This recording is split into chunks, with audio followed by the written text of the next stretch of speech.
Welcome, ladies and gentlemen, to episode 204 of the Planet Destiny podcast.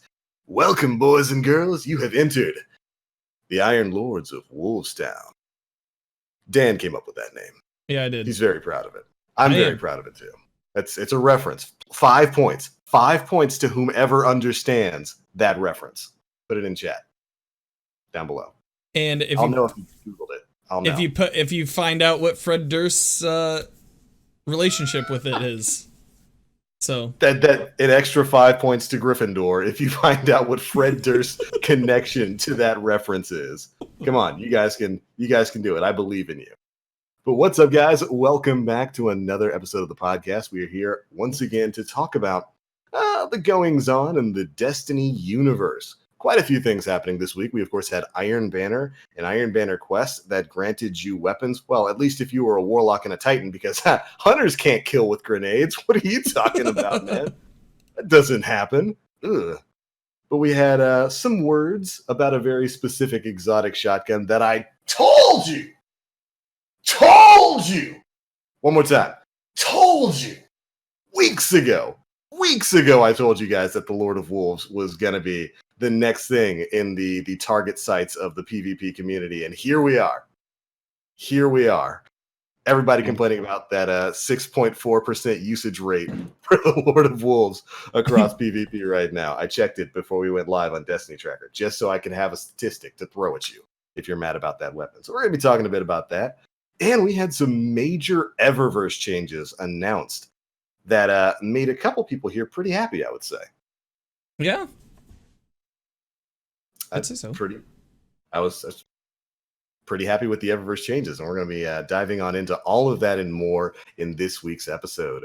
But first things first, we have got our roundtable of 3 this week. We've got Mr. Nim Plays. What's up? Dan Finity. Hello. And of course, I am the Black Link, and we are going to be chatting your ear off for a little bit of time.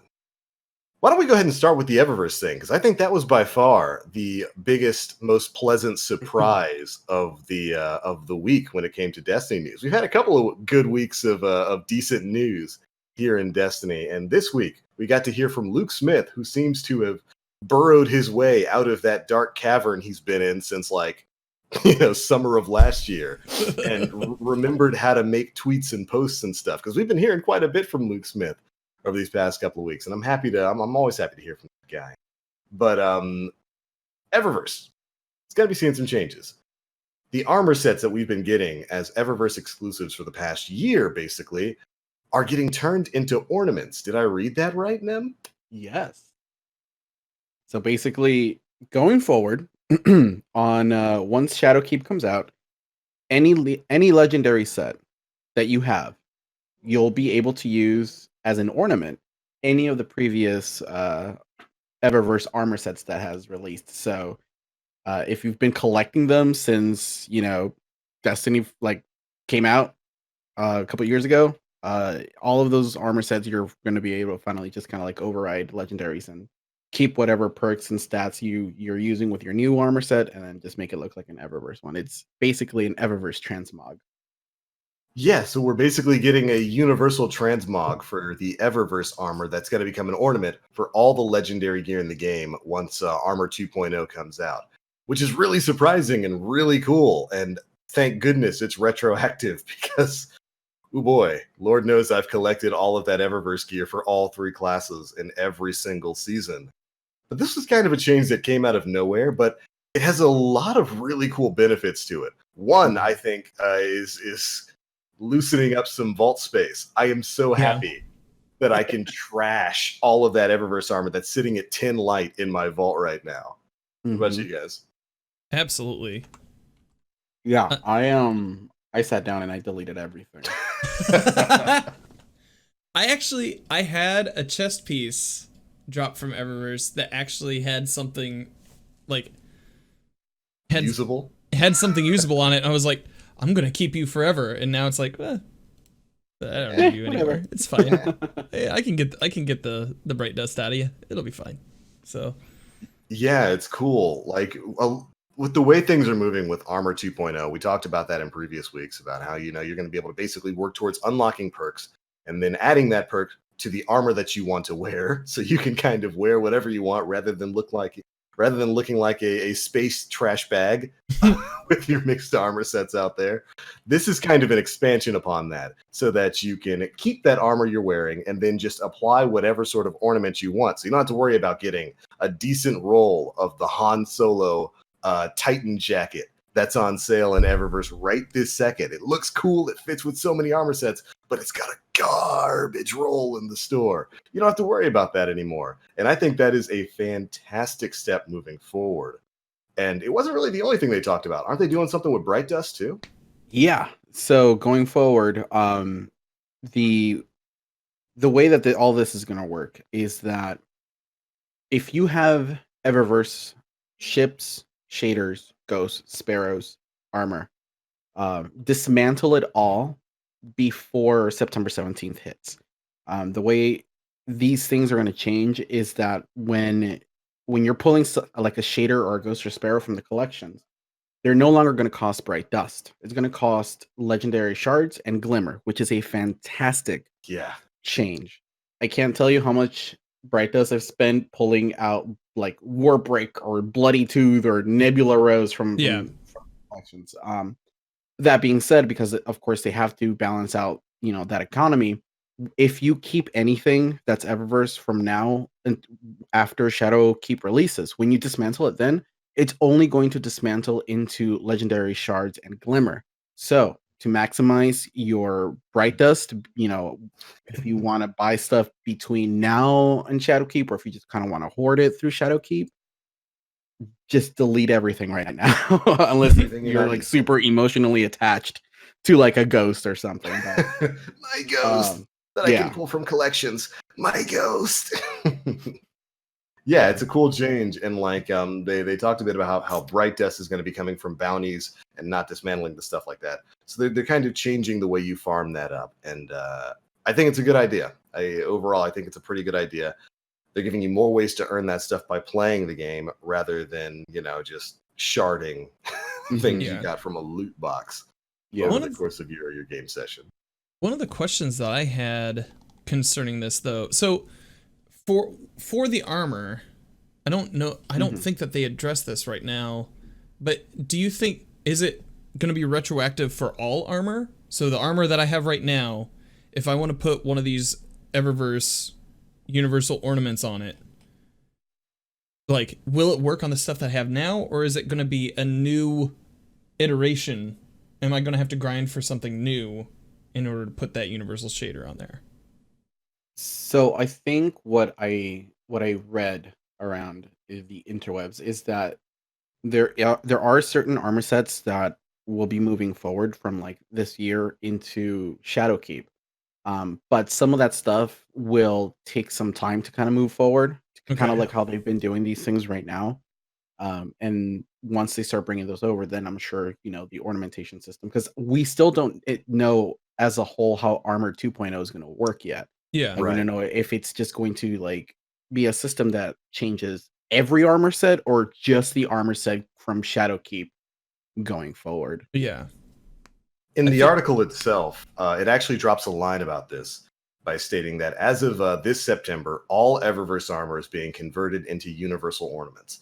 These universal ornaments can be applied to all of the legendary armor sets we're releasing this fall. Okay. So it does look like it's going to be the armor sets that are post Shadowkeep and beyond, which we do know that they're trying to implement all of the year 1 and year 2 armor that we've currently got into a Shadowkeep form. I get the feeling it's going to be kind of like how certain year 1 weapons have like a year 1 version right now and a year 2 version, like Better Devils.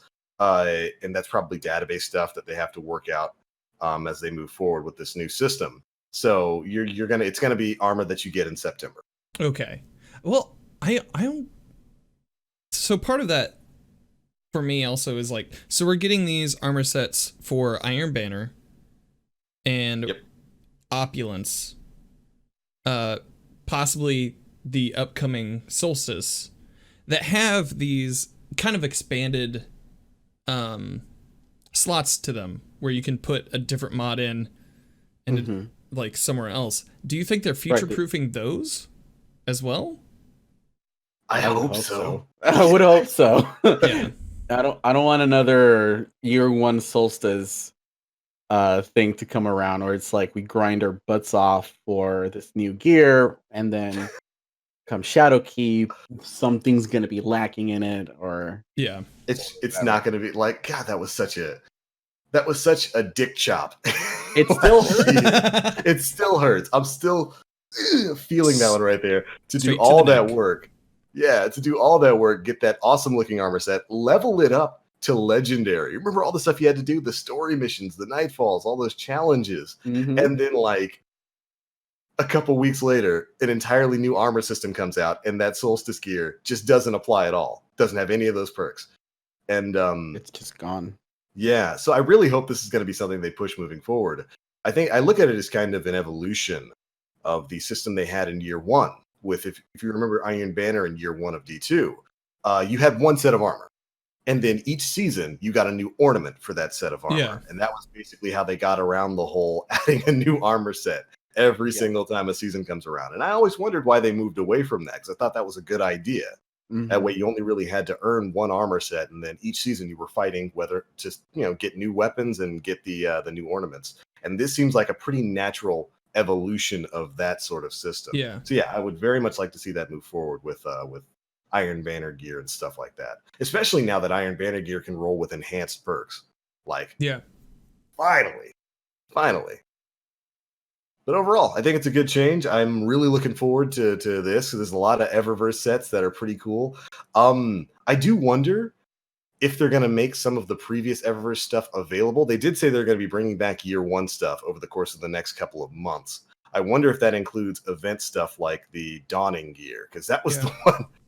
That was the one Eververse set your boy TBL never got.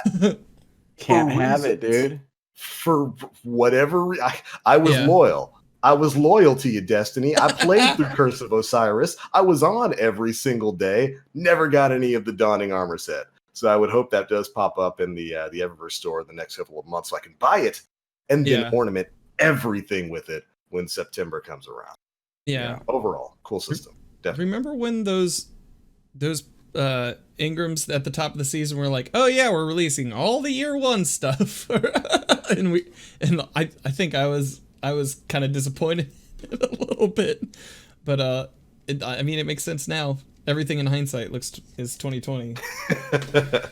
Oh, did you want that exclusivity like that? I was here during year one. I want this to Kind be of mine. Yeah. a little, but like I can see how for collectors Yeah. it's a big thing. Yeah, like I just remember like folks from my former Dad's of Destiny clan, like they would try to get every single thing, Yeah. and kind of getting shut out of that. I can see a point of frustration that maybe isn't necessarily needed there. But it would have been nice to have that as your trophy. Like, had to be here at the time. I like Yeah. this. It's like 26% elitist Dan. Only 26%. He's a tiny bit of elitist Dan. I love it. I'm gonna You guys water are that growing and on see me. if it grows. Good. I feel the same way. Like, one of the things I've talked about over the past couple of weeks is this Iron Banner. I love that the armor that you get now can equip the ornaments from year one. And right now, there's no way to earn those ornaments from year one. So, like, I'm running around with that hunter cloak that you could only get in like season 2 of Destiny 2. People are Mhm. like, how did you get that? Had to be there. You had to suffer through a year ago, buddy. So I get you there, Dan. I get you there. But yeah, for collectors like me, never got that Dawning stuff. Can't have it. I'll throw money. The moment it pops up, I will throw money. Everything they've got there. So it's interesting to see that, and it's I think it's a good thing. Honestly, that's the only reason why I've been going through the Iron Banner quest this time around, and I have to hurry up and finish it because I still have 2 more steps in it because I want to be able to use my season 3 helmet Yeah. for my warlock because that's what I've been rocking already, just minus the perks. So I kind of want to have that there. The Ready. metal like Ash Ravens one, is it? Yeah, the one that makes you look like Lord Zed. Yeah. That whole season of ornaments was like that. The Warlock helmet looks like Lord Zed, and the Titan one looked like the Shredder. Yeah. Babies! Whole Teenage Mutant Ninja Turtles joke. Somebody's going to understand that. One of you out there is going to understand, and to you, my dog. Why don't we go ahead and talk about Iron Banner? Because that's happening this week, and we got a quest line. Did you guys get that quest line done? No. No. I haven't. I figured I had a season to work on it, so I'm gonna just chill on that. Just work on it as I go. You have chosen wisely. I decided to, of course, I just talked about the fact that I was super excited to get that Hunter cloak back from year one, the ornament for it from year one. So I jumped in on Iron Banner first on my Hunter because I figured I'll just get this quest done real quick. It'll take what, 1 day? I'll get that done, and I'll have my armor set, and then I can go on to my Warlock and my Titan. Haven't even touched my Warlock and my Titan yet. I'm still stuck on grenade kills for that quest. I'm at like 38% on grenade kills, and it's awful. It is truly a bad time getting that part done.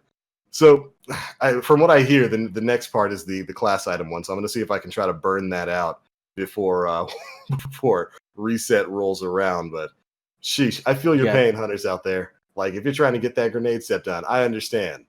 Yikes. Yeah, I think the following step. I think the following step after that is you have to get like scout, fusion, auto, sniper, and sword kills. That's the part I'm on right now.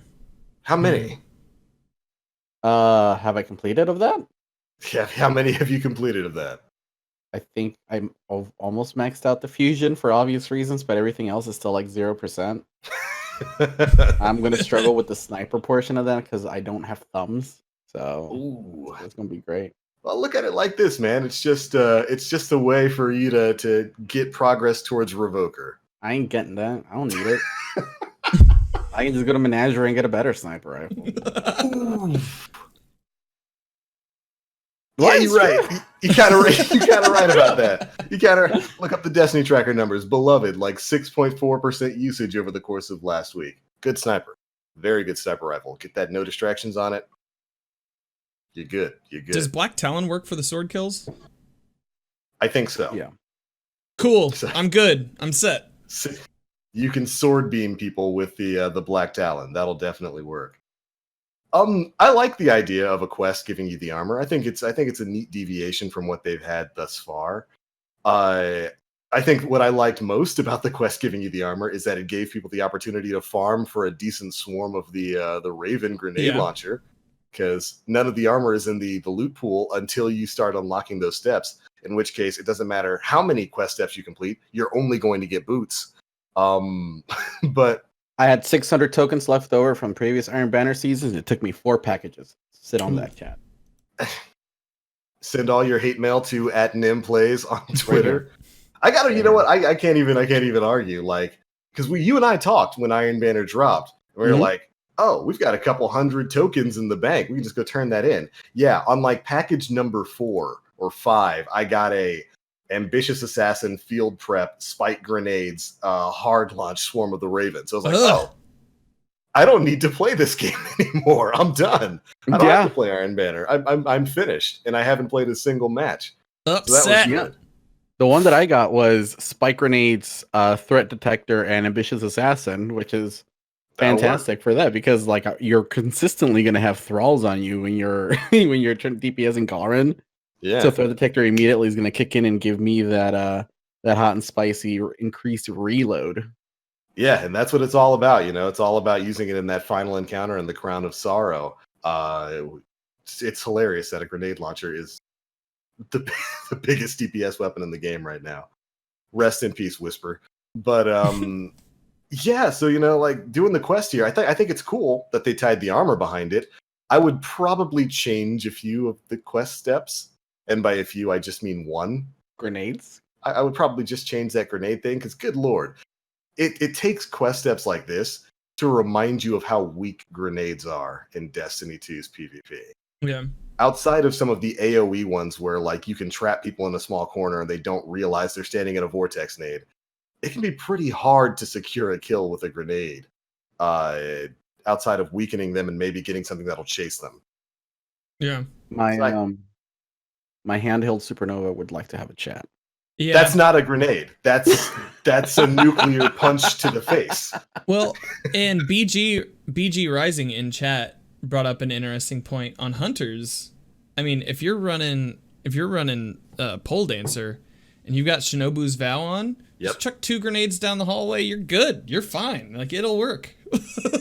Yeah, So- and that's actually what I wound up switching to get that 38%. So I'm sitting there like, I'll just play on Spectral, get my melee kills, super kills, and grenade kills done at the same time. Nope, grenades on that Void class suck. So Yep. I had to swap over to. That's exactly what I did. I swapped over to Arcstrider, threw on Shinobu's, and was just like, please get a kill. Yeah. Guardian down. Got him. Nice. There are definitely ways to get it done, but like, you guys know I'm a Warlock main most of the time, and it's fairly easy to get grenade kills as a Warlock in PvP. And even as a Titan, I would say, not so much as a Hunter. You gotta pull some sneaky stuff to secure those grenade kills as a Hunter. So I understand the struggle some of you guys are going through right now. Yikes. Hopefully I'll be able to get that done before Iron Banner goes away. That is But- unfortunate. Truly. Yeah. I'm just And waiting it out. Just waiting it out. I have no need for everything right now. It That's is true. going to come back around 3-4 more times by the end of this. I'd say probably 2 more times. 2 more times? Probably. That's what I'm intending on doing. Just one quest per character. Yeah. For like Iron Banner. Yeah, because it is a per character thing, not a per account thing. So definitely not happening on more than one character this week for me. There's no way I'm getting that done on the other characters, but I'm after those ornaments, so I'm definitely going to be playing it as Iron Banner returns in coming months. Don't know if I'll enjoy it though. How has Iron Banner been treating you gentlemen this week? I agree, Nim. It's been up for me too. It's all right. I mean, it's Crucible. On occasion, you end up like with the I don't know, the 1 or 2 people using Lord of Wolves on the other side, and I laugh in Fusion Rifle. Yeah, Yeah. I really didn't notice it that much. Like I there were maybe a handful of games where like more than one person was running Lord of Wolves, and I remember that rarely were 6 they- stack that was using nothing but Lord of Wolves, and then we ended Yeah. up versing them. That was great. Yeah, that was unfortunate. That was what Radiant Cliffs, and like Mm-hmm. they thought that they would have the cavalry's ride and like rush us on B at the start of C at the start of the game, and like we just fusion rifles. They work against Lord of Wolves. Outrange it. It's a pretty easy way to handle that thing. Yeah. I think this week has kind of shown me that I'm not really that fond of Iron Banner in Destiny 2. There's a reason I haven't played it for quite a while. I think that there are a couple of things they could do to a couple of changes they can make to make it a bit more of a fun game mode. For Yeah. one, I think it's okay to bounce between control and clash. Like Yeah. you can have 1 week of Iron Banner that's control, and then another time where it's clash. Because there's nothing more frustrating than solo queuing an Iron Banner, getting slapped by skill-based matchmaking nonstop, and then being thrown on a team with people who absolutely either refuse to play the objective or can't hold a point worth. Yeah. Mm-hmm. That's frustrating. See. I wish it would. Oh, sorry. Oh, go ahead. Go ahead. All I was gonna say is I just wish it would rotate daily between control and clash. Yeah. Yeah, That'd be that'd cool. be awesome. Mm. So in my experiences, maybe I'm spoiled by like my chat, but usually I have like 6 people in the match with me, and we're just like we're rolling.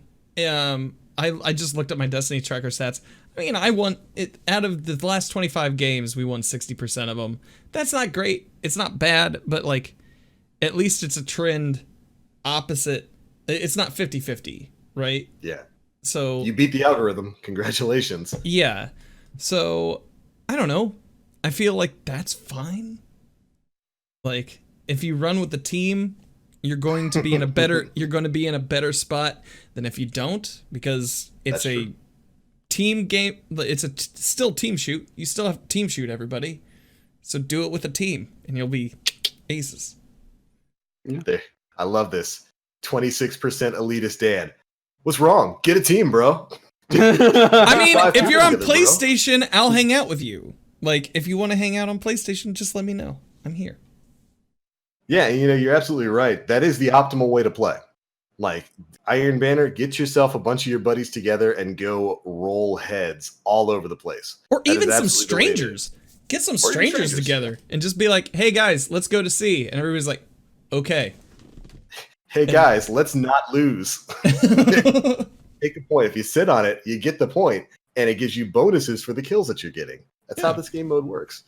Yeah. Saying, I wish I had a full team of people. Nem, our buddy Jonathan. It took every ounce of his willpower to get through that last game or two. Like after we got off stream, that dude was like, never again. So mad. And we were in a 4-stack. Like we were in a 4-stack there, and well, because we were in a 4-stack, we were getting slapped with 4-stack matchmaking. We took a look at Destiny Tracker after that. It was nothing but diamond players all across every team we were getting. And by the way, it was you and Steyer's fault. My Iron Banner ELO, because I never play it, was in like silver. You and Steyer were like in the 2300s, and that's all we were getting because it's because of you. My booty cheeks got waxed because of you, Nim. I'm sitting in there running into Cruiser like, what? It's because of you, man. It's your fault. But I don't mind that. Like to be perfectly honest, like I didn't get mad throughout that whole stream. I was like, we're getting waxed, or we're waxing. But I really do wish that we could get a change in game mode. Like, yeah, that would I be get a nice. little tired of control. I wouldn't even be mad if they I wouldn't even be mad if like they threw in supremacy, which for some reason people seem to hate, but it's just clash with an extra step. Anything other than just control over and over and over again, because as a solo player, a lot of the time that creates a really frustrating environment in the Iron Banner. Yeah. And with the way matchmaking works, Nim, you and I talked about this. It always feels like either you're mercying the enemy team or the enemy team is mercying you. Yeah. Ran into a There's lot. no in between. Remember what happened directly after we mercied that Sid stack? Yeah. We got waxed. We loaded into a match that was like 50-10, and we were obviously on the 10 side. So it was like 2 minutes into the match, we got mercied.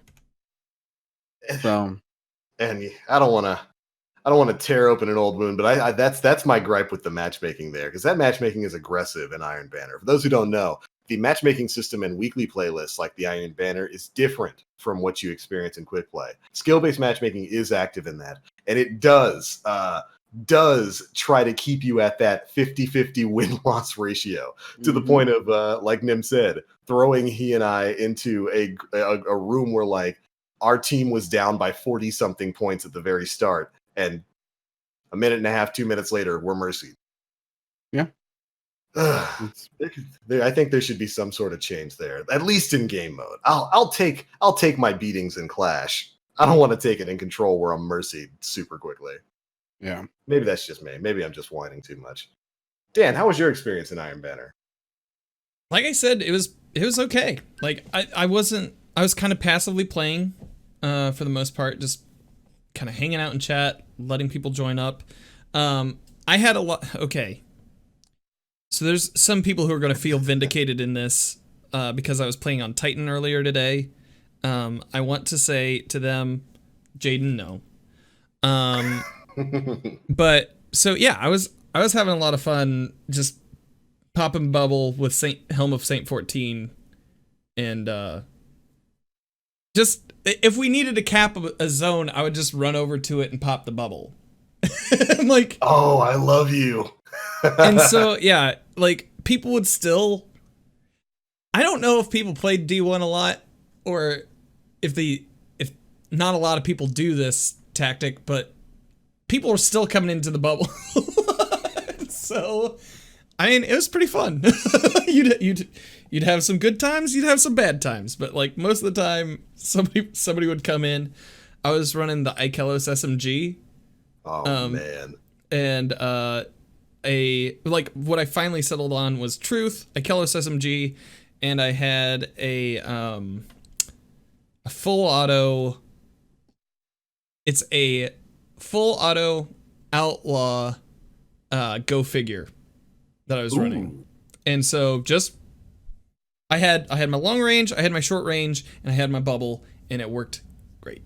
It was really fun. Yes, Jebby, I might be stealing your strategy, but it was fun. It was a lot of fun.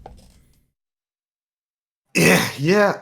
Maybe it's because people didn't play D1, or maybe it's just because nobody uses bubble in D2, so people see it and they're like, huh, this is safe to walk into. And then, they just kept coming in. and I don't know what they were expecting, but sometimes they were sadly mistaken. That takes some real balls to do, especially with like all the Lord of Wolves that are out there right now. Like you're gonna step into my office like unprotected. Don't do that. No, but I love you for using the bubble strat. That is a great way to force your teammates to take a point. Y'all want to be safe? Step into the office. And even then, they'd still get like if the point was uncontested, they'd still get the orbs. So I'd say, hey, bubble at C. They'd come through and pick up the orbs, and their super was up faster. So, all good. It's not a bad strat. Not a bad strat at all for the Iron Banner there. Man, I'm seeing people in chat talking about like Rift and whatnot. Did we ever get Iron Banner's Rift? I think we did back in D1, right? We did once or twice. Hated it. Right? Yeah, we did. We definitely did, because I distinctly remember avoiding Iron Banner like the plague back then. So why did you hate it? If I went in by myself, I just did not have a good time, because people that didn't know how to get the rift from one point to another, you would just pick it up and just run around with it and not ever get to the destination, and then we would end up dying, because then we were up against either a fire team of like 3 or 4, and that's more than enough for them to communicate, Absolutely. And then pretty much just curb stomp us. Yeah. If I was with a fire team, it was a lot easier because there's communication. It's one of those things, like, for example, like in Gambit Prime, I never solo queue into Gambit Prime anymore, because that just requires way too much communication. I just go play traditional. It's the same thing with Rift. And I know there's a lot of people who are, this is a hot take right here, and a lot of people are going to disagree with me, but that's just how I felt about it. It was like the most objective based game mode in like in D1 outside of trials and stuff like that, or like Elim or anything like that. Yeah. So yeah, I definitely remember it causing a bit of problems if like you were a solo player in Rift. Of all game modes, where like there needs to be coordination. There needed to be coordination to get that ball to the enemy team, with the way spawns worked and all that kind of stuff. I don't know if I could see that being Iron Banner in D2. I miss Rift though. Well, I could see it being if it was like a little bit more of a pass the ball type of thing now. Now that we have that mechanic, that would be kind of cool. And like, what? Oh man, what if you could only pass the ball backwards, and if you passed it forwards, the ball exploded after like a few seconds? Holy shit. Anyways, but like,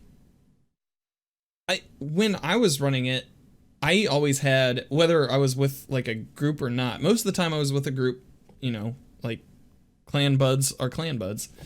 And I would have routes that I would run. Like I memorized most of the maps to the point where it's like, okay, so the one with the double, the one with the bridge straight down the middle, I can't remember the name of it, where it had basically a warehouse on one side and a garage on the other. Map. Yeah. Frontier. Yeah. It used to be that I think you could run up on top of that bridge. That was kind of a fun one. Yeah. Mm-hmm. And then there was another one where it was like, okay, I'll just buzz over to the right, try to hop in through the side of the warehouse, and then slam it. And most of the time that was fine, but, so it goes. Yeah. Frontier, that's a map that I could actually see coming to Destiny 2. I'd love to see that map come back alongside stuff like Twilight Gap and Yeah. all of those. That was a cool one. Like I haven't thought about that map in forever, but you're right. I love that map, even with the cheese of sitting on top of the bridge. Yeah, they fixed that, but it took a little while. It Yeah. took a little while, but they fixed it absolutely. And I would be happy to see that one. I'd be happy to see that one return. Yo, to Joker there in the chat. Agreed. 100% agreed. It's just okay. It's okay. It's an okay weapon. That's a Lord of Wolves reference, everybody. You have to reach out to. Got to be here. So what would you like to see them do if they were to make any sort of change to Iron Banner, maybe the game mode or anything like that? What would you like to see happen here in Destiny 2? I think they'd be perfectly fine putting it on rotation, like between Clash and Control, just so you're not stuck playing Control all the time every time it comes. Remember Supremacy? Would anybody want that back for like? I love that game mode. Yeah, just for like one Iron Banner every season. Would that be okay or no? Am I being attacked? I still don't understand. I feel like it, but I don't know. You might be. Maybe in chat. I'm going to have to read the comments after this goes up. I don't understand why people didn't like Supremacy. I never really understood what people disliked about it. People kill and never pick up their engram. Yeah. So people enjoy getting their super slower. Well, it also made up like 70% of the quick play pool right out the gate, right? That is true. So people just kept running into it, and it was a novel mode, right? But when we got it in D1, but they just oversaturated that whole game economy in quick play for us, where just unfortunate. Yeah. So you think it was a bit of a overexposure that kind of turned people off to it? Yeah, definitely. I can see that. Supremacy. Yeah. You'd get supremacy, and then you'd get a clash, and you're like, yay! It does exist. The gods have shined on me on this day. Let us shoot forth, and then you'd die, and then you'd get like 4 more supremacies in a row. Supremacy. Yeah. That's what it is with like Control right now. It's super weird. It's just like you load in, it's a control. One game of Clash, Control. I think Supremacy would work for Iron Banner. You know, it's basically Clash. It's got a little bit of an objective tied to it with picking up the crests and whatnot. Bungie seems to like adding objectives to the Iron Banner game mode, keeping OBJ-based game modes on there. I think that'd be a good compromise, just putting in a little bit of Supremacy there. You know, I liked it. I enjoyed that game mode. I thought it was fun. And it lasted longer than Clash, which was also kind of nice. Yeah. You get some bounties done in that. Mm-hmm. Heck yeah. Mm-hmm.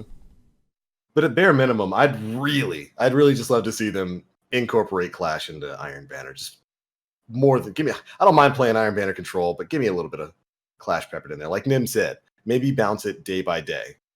First day of Iron Banner's Control, second day is Clash, and then it just goes back and forth or something like that. I think that could I think that could be a decent enough solution there. Mills asked a good question in chat. He said, how would the hunt mode work in Clash or Supremacy? That's something that they'd have to work out, but it wouldn't, and that's the point. It doesn't exist. Yeah. That's the thing. Like, yeah, if you're going into Iron Banner Control like by yourself, and you end up fighting a team that's either like four or like 5 people, and they just completely triple cap you over and over again, you're gonna get steamrolled. With something without the hunt, it gives a little bit more leeway for people to just play the game mode and maybe have a chance if they're solo queuing. When they load into carry the team. When they load into that 58 v10 gameplay. Yeah.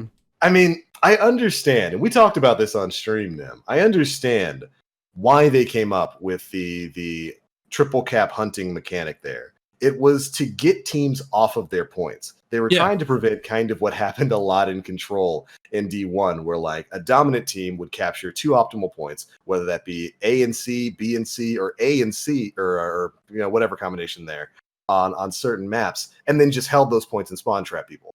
The triple cap mechanic was to get people out of that and, you know, force you to move around. what it really just wound up doing is throwing spawns into absolute chaos, Yeah. tossing everybody everywhere, and then not really changing the spawn trapping at all. Mhm. Because you're spawning by yourself on a side that may have 2 or 3 enemies on it, getting killed, being spawned on another side that may have 1 or 2 enemies on it, getting killed, and then again against a competent team, it's just going to be triple cap over and over and over again. So I understand why the mechanic exists. I think it was a decent idea to try to get teams to move around, but I don't know if it I don't know if that worked out as well as they would have hoped there. Dude, can you imagine a like King of the Hill mode for Iron Banner where each team like has if they meet a certain criteria in the match, they unlock one of like the Iron Lord axes from Ooh. D1, and then that would like help you cap this like the hill or whatever. Yeah. Yeah, something like something like a relic sort of thing. Yeah. Where kills didn't give you points except for capturing points. Yeah. Yeah. We had we had a control version of that in D1, didn't we? Where like the only thing that got points was Zone control. capturing. Yeah, it was Zone control. Yeah. I could see that working. When it comes to the idea of getting the Warhammer, this is a Bungie game. How in the world are we this many years in and we still don't have a King of the Hill mode? What are you doing? So many relics that they have. What are you doing? What are you actually doing? The iron axe or whatever it was called would be perfect for that. And I would love it if they brought in some kind of relic game mode. Bring that into Crucible Labs. Let us test around with it where there's exactly one. You fight up to get it. It's got a limited amount of energy. If you die, you drop it so either your team or the enemy team can pick it up and use it. Maybe some sort of mechanic where you power up the relic. Like each side is working to power up the relic so that they can then go into the middle and chase for it. Something like that. Yeah. Anything to be a bit more a bit more creative than just the normal game modes we have right now. And they've played around with some of that stuff in Crucible Labs, like how we had the whole Scorch Cannon game mode for about a week. That was interesting. I'd love to see them do more with that because they've got no lack of relics to play with. And even when it comes to something like Rift with like Dan said earlier, throwing the orbs, I think that could make a really fun like reimagining of the Rift game mode. Yeah, that would be cool. I would actually probably enjoy that one. Yeah, if you could toss the orb, absolutely. Yeah. You just have to teach everybody how to do it. Yeah. And then, some people would not have to dick around with the orb for 10 minutes. I don't know what you're talking about. What if they put a timer on the orbs? Like you can only hold it for a certain amount of time. Well, that's and then it kills you. Like if it pops or something. Or like that's kind of what I was saying. Like if you were able to throw it back, like it would be fine. Like you'd maybe get like 20 seconds. 20 seconds is like a nice amount of time. Yeah. Mm-hmm. And then before like you'd have to pass it off to someone else or go for the goal. But if you passed it forward, maybe you got 10. And it started You know what this reminds me of? What? That game in Final Fantasy X. Blitzball. Oh, Blitzball! Hey, we just created Blitzball, guys. Congratulations. We created a game mode that was built by Square. I haven't thought about Blitzball in 16, 17 years ago. Hey, Blitzball had cool music behind it. I loved it. Oh. Yeah, I think that'd be a really neat take on the whole Rift game mode if you could kind of pass the orb and then if there were a time limit to keep people from scumming with it, grabbing it and hiding in the back corner of your spawn. I think that'd be a pretty cool way to incorporate that. Yeah. I could see that coming back. It'd be cool stuff there. Definitely cool stuff. So, do we want to take some time to talk about Lord of Wolves before we get on out of here? Yeah. I thought we did. We joked about Lord of Wolves. I mean, really, basically, too much. Basically, the ins and out of it are like, yeah, it's popular amongst a certain quadrant of people. They're wanting to make like an emblem or nameplate for folks who play Iron Banner this time around, which I think is cool. It makes for the living game that they're talking about. Yeah, but exactly. Yeah, it's all in all, it's probably going to get patched next month, and neat. We got an article talking about the Lord of Wolves, basically with them saying that yes, it's very strong. They're seeing increased usage numbers. It's not as bad as a lot of people might think. But it's certainly not bad enough for them to do the oopsie button, like what they did with Rat King and other stuff, where they just disable it. And it's primarily like stronger on PC because of mouse and keyboard. Yep. Like I used it in a match on PS4, and I gotta say, it's okay. Yeah, you know, it's a strong weapon. It's definitely a very strong weapon, and being able to activate the Release the Wolves perk right off the bat without a kill is very good. What it functions as is kind of the ultimate anti-shotgun shotgun. And you'll notice that if you're still trying to play as a shotgun ape in Lord of Wolves range, that's probably where you're being dominated by the Lord of Wolves. Don't try to rush down somebody with a Lord of Wolves if you're wielding like Mindbenders or Retold Tale, because that's where it's going to shut you down. If you're sitting there with an Erentil, laugh. If you're sitting there with an Epicurean, Merciless, a Beloved, shoot, a Pulse Rifle. You can destroy a Lord of Wolves user with a Blast Furnace. The trick there to beating it is literally just outrange it. Yes, it's very strong and close to mid-range. Yes, it can one-shot you, especially if you're in an Empowering Rift at like 20 meters. That is insane. But if you're 21 meters back, voop. Yeah. Erentil got me so many times. While I was using it. Yeah, dude. Absolutely. And it's definitely, I've seen people talk about how they've seen a lot of it on PS4 and whatnot. I looked at the usage numbers, like I said earlier in the show. It's about 6.2% usage in PvP right now. Yeah. It's definitely mostly a PC thing. I see a lot of it on PC, but it's not the world-ending overpowered monster that a lot of people are pretending. It's not Prometheus Lens. Yeah, it's not. Remember when we had the Prometheus Lens weekend where it was literally just tapping everybody from like a laser mile tag away. Weekend. Yeah. You know, if it, I'm looking at chat here. I agree. If it played a bit like it did on PC on console, you would be seeing more of it. If you had the range of motion and whatnot that you do on PC on console, which is what I play on. I play on PC. You'd probably be seeing a lot more of it. But as it is on console, it's not much of a problem. And on PC, it's only a problem if you're still trying to shotgun 8 people. Yeah. That's really where you're gonna, and even then, you can still get around it with decent vertical plays, which is easy to do, very easy to do on PC. Let me tell you. So it's probably gonna get nerfed. If anything, I would hope that all they do to it is, if they don't want to revert it to the way it was working before, if they want to keep the ability for people to control when they activate Release the Wolves, which I agree is a nice thing to have. I think, Nim, you made some complaints about that, how much ammo you wasted beforehand with Lord of Wolves, not being able to control that perk. If they want to keep it the way it is right now, I think the only change that they should make is make it so that you have to get a kill before you can activate Release the Wolves. That's it. That is literally the only change that needs to happen. You can activate it with an empty mag right now. Yeah. I did that earlier and was like, 0 kills. What? How is that a thing? What am I loading? Like, looking in the magazine, what did I put in there? What is this? Nothing. I put air. That's bad for the gun, probably. It's bad time. Probably. Yeah. So yeah, that's all I would say. Just make it so that you have to get a kill before you can manually activate Release the Wolves. Done. That's the only change that needs to happen there. Because being able to activate that for free right off the bat is a little on the easy side. I'll say that. We'll see what they do, though. Hopefully, their article response to Lord of Wolves was heartening to me, because they didn't come out and say, yeah, this thing's way too strong, we're going to break it.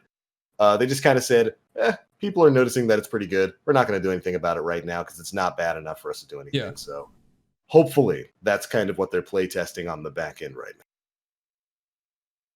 now. Not bad. That's all I had to say about Lord of Wolves. Yeah. I don't have much to say on it either. I mean, yeah, it's okay. I've been playing a ton this week with the the Menagerie fusion rifle, the Epicurean. Yeah. And How was that that? thing it's good, man.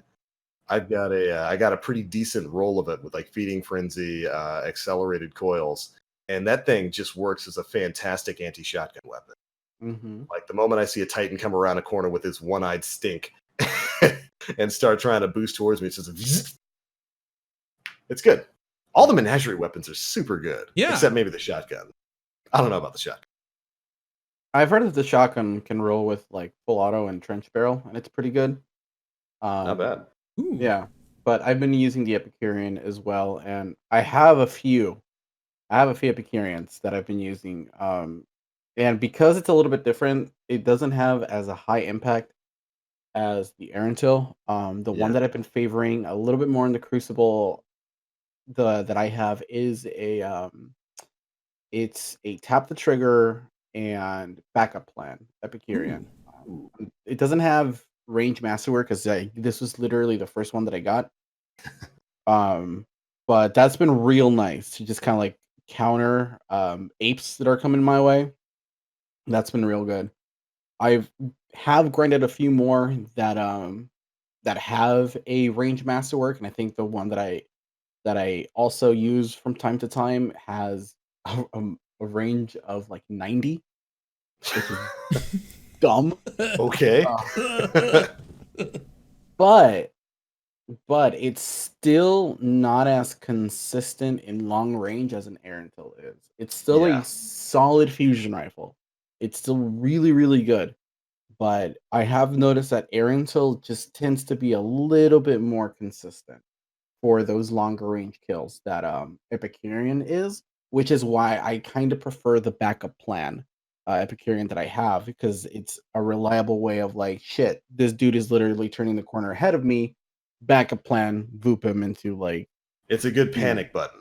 It is. It's a good panic button. So. Which is what the backup plan was for. Plan C, the exotic that originally debuted on, it was literally used as the shotgun panic button. That's what it was for. Yeah. Remember back in the day with like the Matadors and shot package when that was running wild. That was one of the counters to that. Without Plan C, immediately voop away. And that's kind of how that perk still plays here in Destiny 2. Other great fusions, Merciless. This is something our buddy Aura, who's a host here on the show, has been preaching pretty much since year one. For a Merciless long time. is a fantastic PvP fusion rifle. Like if you're out there and you haven't been lucky enough to get a decent Erentil either from Banshee or from the Menagerie, you can actually roll them in the Menagerie, which is awesome. That is awesome that you can roll that in the Menagerie. Merciless will work fantastic for you. It's got great range, great damage, great stability. If you got the masterwork for it, it's even better.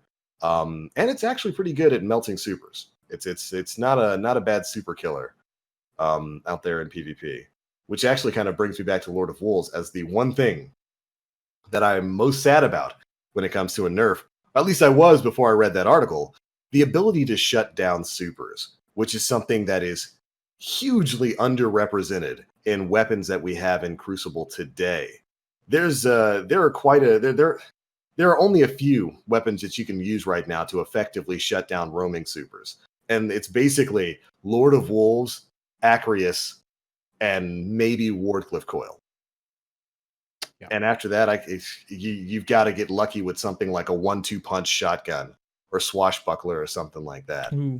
And one of my favorite things about Lord of Wolves over the past like 6 or 7 months that I've been using the gun is that it absolutely eats supers alive. Like a single full release the Wolves burst destroys almost anything but the highest shield super, so like Titans. And thankfully, Bungie mentioned that. They mentioned that in their article that because of Lord of Wolves, they're seeing that it's a reliable way to take down roaming supers. Yeah. So they're going to be looking at roaming super damage resistance moving forward.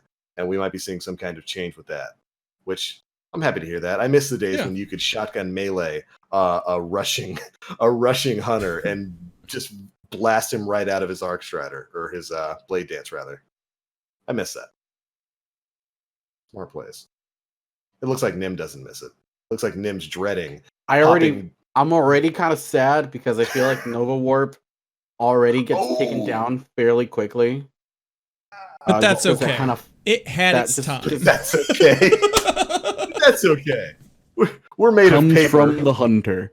It's okay. We're made of paper and dreams, but that's okay. So yeah, I'm just already like, okay. Yeah, hopefully, because not all roaming supers are the same. Like Golden Gun has virtually no armor. Like Right. you can laugh at a Golden Gun user and they'll die from the hurt feelings. It's mostly stuff like Arc Strider, which has a ton of damage resistance, and really any of the Titan supers that have a ton of damage resistance that are probably going to be getting looked at. Hopefully not Nova Warp, because Nova Warp, ouch. It's already gotten the D way too many times, man. It keeps getting the D. It like keeps signing up for it, and I'm sad about it because No, we're not. It's forced upon us. It gets on the TBL. mailing list for the D. I'm pretty sure its name was forged by a hunter on that mailing list for that mail order D there. But yeah, I mean, I want to be able to shut down a super reliably with a special weapon. I don't want it to be too easy. Yeah. I don't know. Maybe I'm just all over the place on that. We'll have to see what they It's do. a fine balance that they have to strike. Well, we'll see what they do with it in a month or so, because I do believe the next Sandbox update, well, I shouldn't say Sandbox update, but the next update is coming in July, I want to say. So I think so. right in time for Solstice and all that. Hopefully we learn about it soon. You know. Well, all right. Was that all the new stuff we had to cover for the week? I think the only other you know- thing was the Heroic Menagerie changes Oh, brought right. up in the TWAB. Oh, yeah. Ooh, I'm actually really bummed that Aura's not here, because do Yeah. you guys remember what he said on the last show about Oh, that the he one wanted, thing? like- yeah, that he wanted like a challenge. Yeah. You asked for it, brother. But do you remember the thing he said, the one thing he didn't want it to be? No. Just the addition of modifiers. Oh, right. Get Let me, clapped Aura. Yeah, we learned about Heroic Mode Menagerie. That's starting up this week on Tuesday.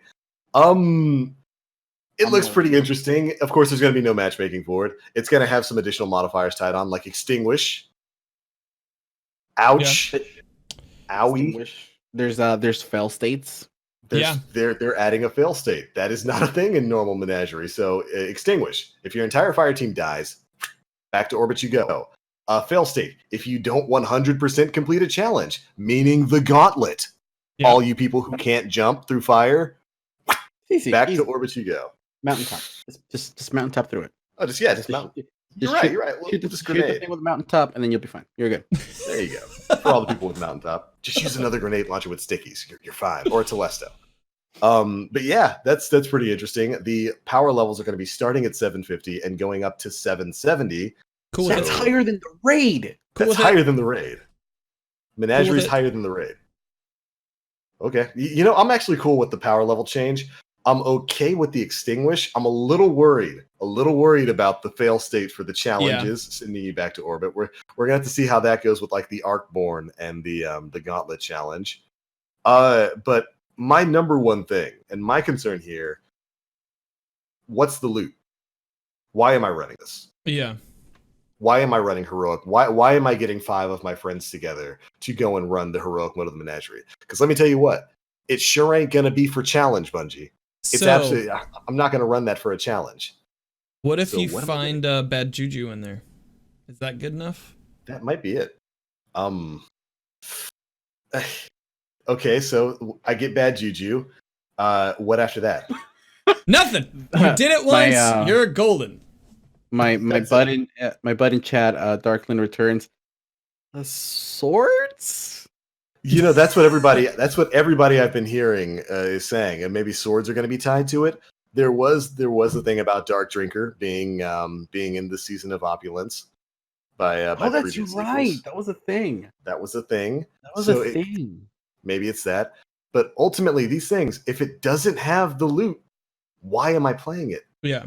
Granted, in the TWAB, Bungie does say that there's new triumphs and whatnot tied to it, and they say that there's new rewards Usually they use the term rewards for like weapons and armor and whatnot, but as of yet, we have seen absolutely nothing of that. And if I don't think there will be. I don't really think there will be either. Like I'm super scared, guys. I'm super scared that there's not going to be any reason to run Heroic Menagerie, and if there isn't any loot, why am I doing it? Yeah. I mean, so here's the thing. I am down to the last upgrade on my chalice. Imperials, I'm not really gonna need to do any more triumphs for the menagerie in order to get Imperials for them, right? Most of the armor can already be acquired from normal mode menagerie. The only thing we haven't seen is it's the swords, like the upgraded swords, the class specific ones. Like that's the only thing we haven't seen. We know that there's a catalyst for bad juju, but obviously they're doing a 0 hour thing with that, where it's just kind of like a hidden thing. I wouldn't be surprised. It's not on the whatchamacallit, on the calendar. I don't think it's going to be tied to Heroic Menagerie, just simply because of the fact that the following week we're going to have the Lumina quest. Yep. So like a back-to-back thing like that, I don't know if that's something that they're going to want to play. They're probably going to want to extend that as far as they can into August, because we're still going to have a whole month. And it's probably going to be just like Outbreak, where if we do end up seeing bad juju, it's probably going to be during August, because that's as far as Season of Opulence like goes. So yeah. We also be touching Heroic. A lot of people are talking about some of the hidden stuff in in your collections right now. Like we have a hidden special weapon, we have a hidden heavy, and we have a hidden kinetic primary. The kinetic primary is going to be the hand cannon for the Lumina quest. We're pretty sure about that one right there. You just got to accept it, Nim. You got to accept it. Whoever's in charge of lore just threw that out and we're like, nah, Rose is a completely separate gun from Thorn. It's not. They're the same gun. They were always the same gun. Why? Whatever. Just moving on from it. Another thing is there's like 200 plus classified items in the database right now. A lot of speculation behind that was that's year 1 gear, that Bungie's finally ready to move on into year 2. That could be something. Maybe some of that's tied to the menagerie. I would doubt it. Yeah. I'd say it's probably just going to be swords. 200 swords. 200 different 200 swords you can now have with 70 sword bullets. There you go. You can finally have all the swords your heart desired from the start of this. Yeah, Dark Side Royalty lore says Rose was better as a melee weapon in the lore. Nem, yeah, and then it became Thorn. I don't know why there's another hand cannon out there with the same shape and body of Thorn before it was corrupted. But I guess whatever. It's fine. It's a thing. Making peace with, take a swig. There you go. All the way down. Make your peace with it, man. But yeah, as of right now, we don't know. We have no idea what the rewards for the menagerie are going to be. Like I said, it's a good sign that Bungie used the term rewards while they were talking about triumphs and all that other stuff that's going to be tied to it. But we're not going to see until Tuesday. But if there's no new stuff to earn, I'm going to be hard pressed to find myself in there doing heroic. Yeah. I almost wonder, they kind of give a couple hints at the end. It's like, can you defeat heroic mode with fewer than 6 players? Maybe with specific loadouts? Yeah, that's definitely going to be a triumph. Like 100%. What if the curated weapons drop from heroic mode? That would be interesting. I haven't seen a curated weapon drop in normal menagerie yet. I've never seen one drop. Yeah. There's still a couple of shaders in there as well that that we haven't unlocked yet. That come from activities. I have a feeling we're gonna see like the curated weapon drops from there, like a chance at them. But so my only argument against that would be, would that be enough now that you've gotten your rangefinder Eye of the Storm or Outlaw max range Austringer? Have you guys seen? Back in there?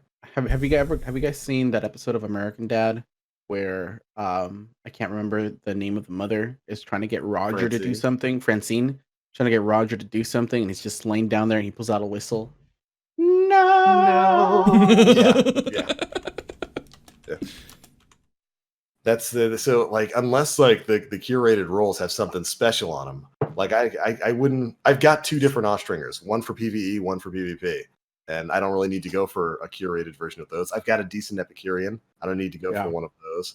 I got a decent Drawn. I don't need to go for one of those. Drang? Drang Drawn. Drang? But it's so we're gonna need to see what it is that Bungie's tying to this new in-game game mode that's harder than the raid, or at least got stronger enemies than the premier raid of this season. Yeah. What it's going to be in what's going to be the reason for us running through that content? Hopefully, they have an answer for that question on Tuesday. Well, all right. I think that's it for all the news, isn't it? Yep. Yes, sir. All the news. Time to fits move for- on to audience questions. Yep. Time for We got questions. 3. Ooh, We got bring 'em 3. on. We're just gonna rapid fire them. Crazy Taco Snip asks, "What's the point of destroying the vault if they keep bringing back D1 exotics?" Story purposes, and literally that's it. Bungie made an oopsie, and they're fixing the oopsie by giving you your stuff back. Yeah. Yeah. Yeah. No, I agree. It was, as TBL said, it was. Yeah. That's it. That's literally it. I think, yeah, I think the mindset they had when D2 first came out of leaving all that stuff behind is not the mindset that they're currently rolling with. They're in oopsie, here's your stuff back, give us money, kind of mode. We're sorry. We're sorry. We took your stuff away. Here, have it back. Buy Buy our Shadow new DLC. Yeah. Don't be mad anymore. L Mills asks, "Do you think that the interviews, tweets, and flurry of info that Bungie has been giving is going to continue, or will it die off after Shadowkeep?" I want it to continue, but Yeah. we've seen it die off after big releases like Forsaken. So, and the only thing that I can think of,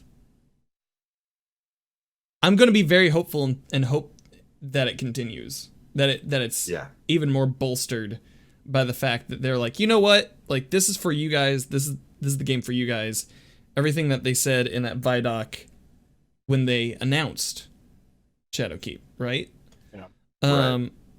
And that maybe it was like slightly an Activision decision, because right now, so Activision is publicly traded, right? And anything that they were to like be more open about affects stock prices, right? It effectively affects the company. Right now, aren't they more privately owned? Like, because of the deal that they made? Activision or Bungie? Bungie. Bungie is privately owned. Yeah. Activision is publicly traded. Right. So their decisions are their own to make, would be my feeling now. Whereas anything prior to that would have some sort of financial implication down the line. So for Activision as a publicly traded company. So my hope is that they're able to be more open and forthcoming with things in that regard, but who knows? We're not in the future in it. I hope so as well. And I kind of want them to take the same route that Digital Extreme has, because they're I want to they're self-published as well as, if I'm not mistaken. And I mean, we kind of got a hint, like a taste of that with that Bungie Vidoc. I mean, prior to that, like they never released like information where like the future raid was going to be, let alone show like footage of it, or like them showing concept art and in progress work of like exotics, like stuff like that. They never had shown before. It was just, previews and trailers, but that was it. We never got like a behind the scenes look towards that kind of stuff. So I'm hoping that because they're no longer tied, they don't have those chains anymore, that they could be a little bit more frank about these kinds of things with us. The capital R reasons. Yeah. It would certainly be nice to hear from them more consistently moving forward, because I love that. I love seeing some of the behind the scenes stuff there of them testing that exotic heavy bow and the hand cannon that burns you and all that kind of stuff. I love that kind of stuff, and but I'd love to hear more. Yeah. Hey, don't ghost us. Yeah, I agree. Don't ghost us, Bungie. Jebby asks, what do you all think about the reskinned armor in Year 1 things coming back? By this, the Warlock chest in the Menagerie is the Iron Banner chest. I'll say it. I was happy to see that. Like when I got that chest piece of Menagerie, because I was just trying to complete my collection, I was like, wait, I recognize that's my year. That's the thing that got me to level 30. I was happy with that. Like, yeah. I'm perfectly fine with like the Menagerie specific gear being retextures of D1 stuff. Yeah. I think that's perfectly fine. I love it. I was super happy to see that kind of stuff. I would love it if they expanded upon it. Yeah, same here. As long as we get more stuff to wear outside of the stuff that Zavala and Shaxx is selling for like the past year. Yeah, I'm fine with it. Whether we wanted it or not, all our stuff went to Goodwill. Yeah. So all we've got is these same T-shirts for the last year. My man Devram still sitting there on Earth in that church, sipping the same glass of tea, selling the exact same weapons and armor that he has since this game came out. Please refresh that inventory. Dan over here trying to kill me with my own fucking beer, dude. Yeah, so I was psyched. I was psyched to see the D1 Iron Banner gear, especially for Warlock, pop up and be represented in that chest piece. That was one of my favorites from Destiny 1. Very happy to see that come back. Oh yeah. I think I've said before, I wouldn't even mind it if Bungie were to expand on the Menagerie, you know, add in new bosses and add in new D1 weapons to earn in there. I think that'd be cool. That'd keep me coming back to it after I've had my fill of Menagerie runs. Yeah. 100%. I could see them doing that as a game mode moving forward. Yeah. Neat. I don't know if I would have chosen that helmet for Warlocks though. Yeah. The snake helmet. I can't remember when that was added in. Wasn't that a PlayStation exclusive helmet? That was a PlayStation exclusive during Taken King. It was called the Azoth Bend set. Yeah, that was it. That was it. I don't know if I would have chose that one as the representative there in the Menagerie, but well, you don't like being a snake? I mean, snake? Maybe not on my dome piece. Maybe if Ophidians were a little bit better. I have snakes on my arms, but sheesh. But yeah, I like that stuff. I'm cool with it. Definitely. Yeah. All right, was that it for the questions? That's it. Well, all right, ladies and gentlemen, we did it. We actually had an episode underneath 2 hours this week. Yay! We did it for once in our careers. Thank you all so much for tuning in to episode 204 of the Planet Destiny podcast. We actually kind of went through a surprisingly a lot on this episode, even though we're cutting it a little bit earlier. We were pretty brisk about it. It was nice. We found the secret. It's just don't have aura here. Just don't have aura. And suddenly the show ends 40 minutes earlier. I'm kidding. We love you, buddy. Feel better. He's not feeling good today. Everybody go send him love. Get well soon. Better, buddy. Go give him a follow. That'll help him out. There you go. Follow and subscribe at Evil Aura with a 3 for the E. But thank you guys so much for tuning in. It's been a ton of fun. I hope you guys enjoy next week, because that's going to be post-heroic mode. And I'm going to at least run it once. I'll run it once for you guys so I can determine whether or not it's good enough, it's a good use of your time, or if it deserves an angry TBL rant video. Oh god, I want the video so bad. I might have to do it anyway and just ignore if like it's got rewards. This game mode sucks. There's no reason to be in here. We keep getting kicked to orbit. Gosh. Bungie. When did you become Napoleon Dynamite? I know, I transferred like midway through that sentence. I just according to a CNET article, that's the secret to becoming a successful YouTuber. Just say angry shit online. So Yo, I've been doing it wrong all this time. Yo, I've got start up the salt mines, boys. We're ready to go.